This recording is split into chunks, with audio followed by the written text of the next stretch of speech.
In the last video, we tried to understand about internet. In this video, we are going to try and know what makes internet supportable and workable, and what kind of certain requirements it have. Let us look at them one by one. First is internet backbone. It is basically a set of high-speed networks that carry internet traffic, which is data which is being transferred all over. These networks are provided by companies such as AT&T, GTE, and IBM, etc. Second requirement is internet service provider. This is a company that provides other companies or individuals with access to the internet. Third is hardware technology and media. The various technologies available that we can use to connect a home computer to the internet can be LAN, MAN, and WAN, etc., which you have read about. Also, in order to connect them, we need physical media such as a phone modem, which converts computer data into an analog audio signal for transfer over a telephone line, and then a modem at the destination converts it back to data.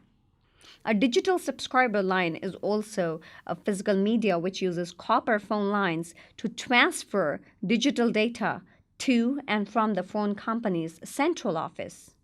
Cable modem uses the same line that your cable TV signals come in to transfer the data back and forth. Broadband is a connection in which transfer speeds are faster than 128 bits per second.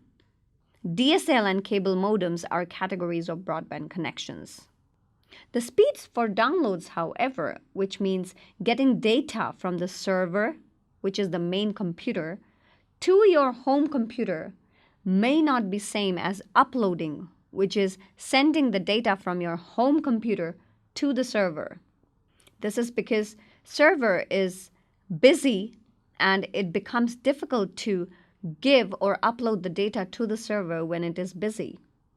However, when the server has to respond to a request, due to its very fast speed, it can do so in seconds. Hence, the downloading is faster. Web browsing softwares are available such as Internet Explorer, Mozilla Firefox, Google Chrome to help service this requirement. They are the ones which act as an interface to help access the internet. The next requirement for internet is the model which it uses. There are various models, however, client-server is the most commonly used one. In this, the server stores data on some powerful computer. Usually the data is in very huge amounts. Whereas client, like you or me, access the data from the server and process locally on a simpler machine like a laptop or a desktop. The client-server model basically involves requests and replies. Now, we have talked about internet and the technologies it requires or the media it requires, but how exactly is internet governed? Who owns it? No one owns the internet and it has no formal management. However, worldwide internet policies are established by a number of professional organizations and government bodies, including the Internet Architecture Board, which is IAB, which helps define the overall structure of the internet. The Internet Corporation for Assigned Names and Numbers, which is ICANN, assigns IP addresses, which are the addresses for the connectivity, and the Worldwide Consortium, W3C, sets hypertext markup language, which helps in www, and other programming standards for the web. These organizations influence government agencies, network owners, ISPs, and software developers with the goal of keeping the internet operating as efficiently as possible.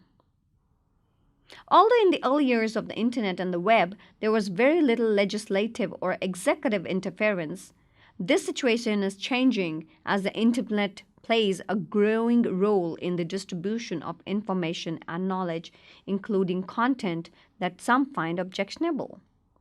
In some countries, the internet is censored just like traditional broadcast media. Now let us try to know and understand about categories of applications which are supported by the internet. Since internet is basically based on client-server technology mainly, individuals using it control what they do through client applications on their computers, such as web browser softwares.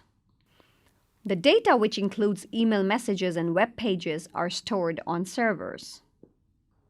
A client uses the internet to request information from a particular web server on a distant computer, and the server sends the requested information back to the client over the internet. You can have a variety of services and applications supported, which include email, discussion groups, chatting, instant messaging, and so on. Intranet and extranet are also one of the major implications of internet. Organizations which use internet networking standards and web technology create private networks called as intranets. It is an internal organizational network which provides access to data across the enterprise. It uses the company network infrastructure along with the internet connectivity and software developed for World Wide Web. Extranet, on the other hand, is a firm that creates and provides an atmosphere to allow authorized vendors and customers to have limited access to its internal intranet. For example, authorized buyers could link to a portion of company's intranet from the public internet to obtain information about the costs and features of the company's products. The company uses firewall, which is like a very strong security system with specialized software to prevent outsiders from entering private networks, in order to ensure that access to its internal data is limited and remains secure.